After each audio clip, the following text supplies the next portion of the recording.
Native people use laughter as a form of medicine. And that's something that has kept us going through the years. Because if you don't laugh when things are hard, then you're not going to pull through.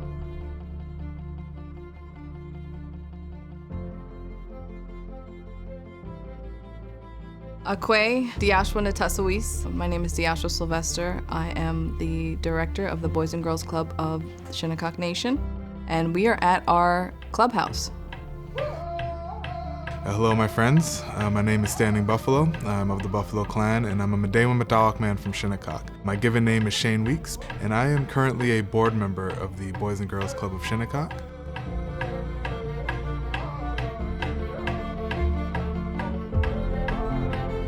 I would hope that through this time here at the Boys and Girls Club, it creates a healthy foundation for our children to be proud of who they are, to want to contribute to our community. We say that we want to preserve and perpetuate, at least for the next 7 generations, who we are as an Indigenous community. So the mission of the Boys and Girls Club is to inspire and enable all young people, especially those who need us most, to reach their full potential as caring, productive, and responsible citizens. The Boys and Girls Clubs of America Native Services team supports over 200 Native clubs across the nation, and we serve over 120,000 Native youth every year. Red Nose Day funding helps Native clubs by really giving that support to give all the opportunities and hope to our Native youth that come through our doors every day.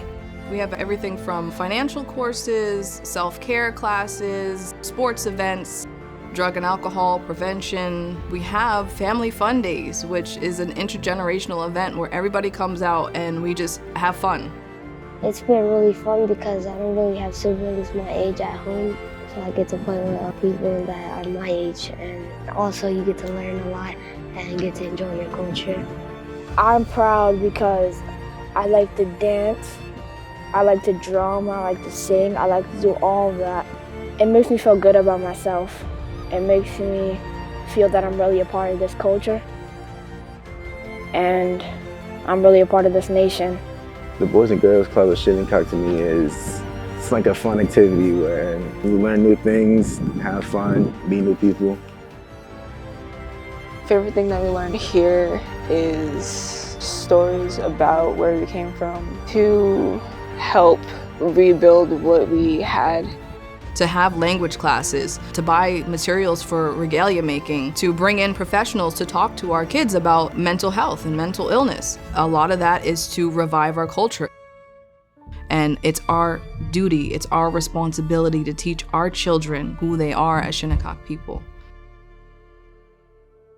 Over in that area is actually where our ancestors met the first settlers back in the 1640s. One thing you have to know about the Shinnecock people is that we are the first contact people. We were the first ones to be used and abused. We were the first ones to be assimilated. As a result of that, some of my tribal family looks different than what you may think a textbook Indian looks like. But culturally, who we are Shinnecock people.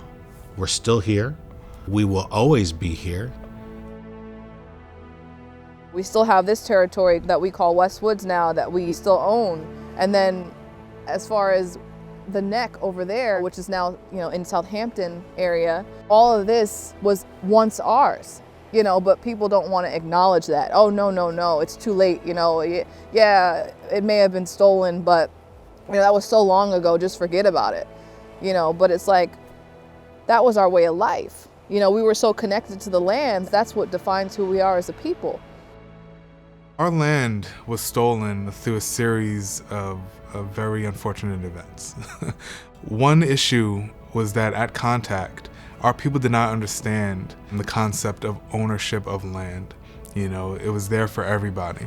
And even still today on this territory here, we don't own it individually, we all own it collectively. When I see this spot in particular, I always think of my ancestors because it's like, wow, look at how beautiful this place is. And this is about as close as it gets to how it used to look like because this is untouched land. So this is where we're most connected to our ancestors, and this was why it's so important for us to have our ceremonies here. And that irritates a lot of people. It's like, well, just go away. You know, and that's why I put that poem on the wall of the Boys and Girls Club, because I'm like, it's so important, because that's really how people think. Why are you not dead, it says in the poem. Why are you still here? You're annoying to us, you know? It's like, no, we're still here because we're tied to our ancestors. We have the thread of our ancestors running through us. You know, our blood is connected to their blood.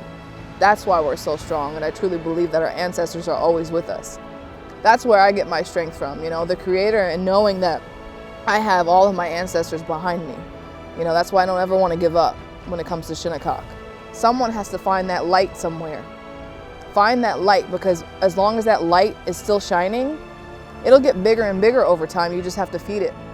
And that's why I'm so happy. I'm so glad that I'm able to be the one to help focus on our youth. Because I truly believe that our healing is going to come from our youth, 100%. People are like, well, they're just kids, they're our future. No, they're our now, and they need to be nurtured and cared for and told about who they are. Because eventually, our kids are going to be the ones that lead the way and reach back and help our elders heal. I was raised and born here, and it's just been beautiful. I mean, as a child, we had free reign of the reservation. As a child growing up, Shinnecock is a beautiful place. I love Shinnecock. I'd rather be no other place. But we also face challenges. And growing up, I faced tremendous challenges. One of the most important values, I think, that we have here as a people is that of helping one another, sharing and caring. It's been ingrained in our culture for thousands of years. I learned about Red Nose Day with the Boys and Girls Club, right? And so I got super excited really fast, because I know that Red Nose Day really speaks to our mission, right? It speaks to who we are, and a lot of the values that you hold are some of the same that we have too. And so when we found out about it and started working with Red Nose Day as Native Services, we were so excited for the partnership and being able to work with you all. There's so much pride. I see it in Walgreens, I see it everywhere in these communities. I would say, you know, that laughter is the strongest medicine that we have, because not only does it just make everybody feel good, it's good for your body too. So to laugh is healthy. I think it's an amazing, amazing campaign, and I think it's beautiful that you guys are really taking comedy and you're using that as an avenue to promote change within the world, and I think that's beautiful.